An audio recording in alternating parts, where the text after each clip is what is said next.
حضرتك ايه؟ لا زعلان طبعا. برضه لسه زعلان؟ لا طبعا، لان ما ينفعش الاخ اللي بيطلع معاك يا استاذ كريم. طيب بالراحه بس يا استاذ مرتضى والنبي. لا يطلع يفتي، بالراحه. لا معلش، ما يطلع يفتي كل واحد يقول لك اصل ايمن حسني مش عارف رايح الاهلي وكلموه، وبعدين لو سالته الاهلي هيقول لك ما حصلش، لو سالته ايمن حسني ما حصلش. ما ينفعش الكلام ده. حضرتك دلوقتي بتطلبني في اي وقت، يعني حضرتك انا بحلق الاهلي، حضرتك طلبتني رديت عليك. احنا بنتكلم مع بعض اهو. لا يعني بقول لك اهو، اللي عايز معلومه صحيحه خدها مني. تمام. هنقعد نفتي بس بقى في حاجات على بعض كده، في حاجات وبعدين نفتي، وبعدين اجي اقول لك عايز ارد على اللي بيقوله دوت، اصل معلش البرنامج خلص الكلام ده. لا والله وحياة ربنا كنا في الاخر المره اللي فاتت لما انت اتكلمت، يعني احنا عمرنا مش هندخل حضرتك ازاي يعني. لا يعني مش عشان ما تدخلني ولا شيء، دي قضيه. القضيه انك ما تطلعش اخبار كده. ماشي حضرتك انت بتقول معلومه في منتهى الخطوره ان النادي الاهلي مش انا اللي قلت. لا مش انت اللي قلت، الاخ اللي كان قاعد عندك هو اللي قال الكلام ده. انا عايز اقول لك حاجه بس، ما في حاجات سريه ما حدش يعرفها يا بس. ليه احنا هنقعد نهزر؟ سرقه مين وبتاع مين؟ يعني انا بتكلم بيقعدوا يزعلوا بيقعدوا يعيطوا، سرقه مين؟ يا بيه يعني مش عايز اتكلم، الكلام ده كله كلام كذب، كلام ضرب. سرقه مين وبتاع مين؟ راجل قعد 4 سنين. النادي الاهلي هو النادي الاهلي ده في مسؤولين عندهم حاله؟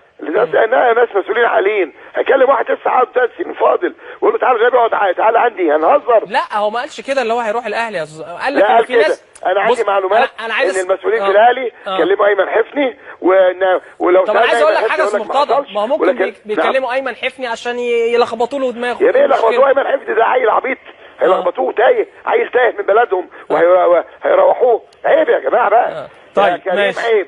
حاضر. حضرتك اي حد عايز معلومه صحيحه، عندك متحدث رسمي وعندك رئيس نادي بيتكلموا في اي وقت. تمام. ماشي. انما نقعد نضرب اخبار كذب والمواقع تقعد تنزلها نقلا على الخبر الكذب، وبعدين نقول ايه؟ ولو سالته ايمن حفني هينكر، وسالته النادي الاهلي هينكر، ولو سالته رئيس نادي الزمالك والزمالك هينكر. امال حضرتك يعني هو في ايه؟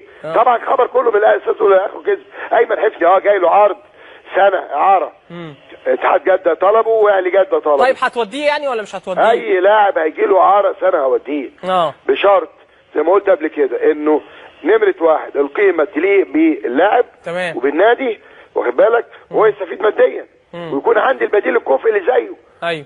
انما مش هقعد بقى يا كريم نقعد نضرب اخبار على بعض بقى، وانا اطلع خبر بقى ان الصحفي ده مش عارف يتمسك فين في العربيه، اي كلام بقى. ما هو الكذب ده سهل، انما حضرتك عايز معلومه. استاذ مرتضى ده احنا لسه متصالحين يا استاذ مرتضى. اعمل ايه طيب؟ يعني لسه اهو. انت اي خبر كده يزعلك يا استاذ مرتضى؟ ايه؟ بتقعدوا ساكتين ما بتقولوش هو في يا عم الراجل في عقد فاضل 3 سنين هو لحق؟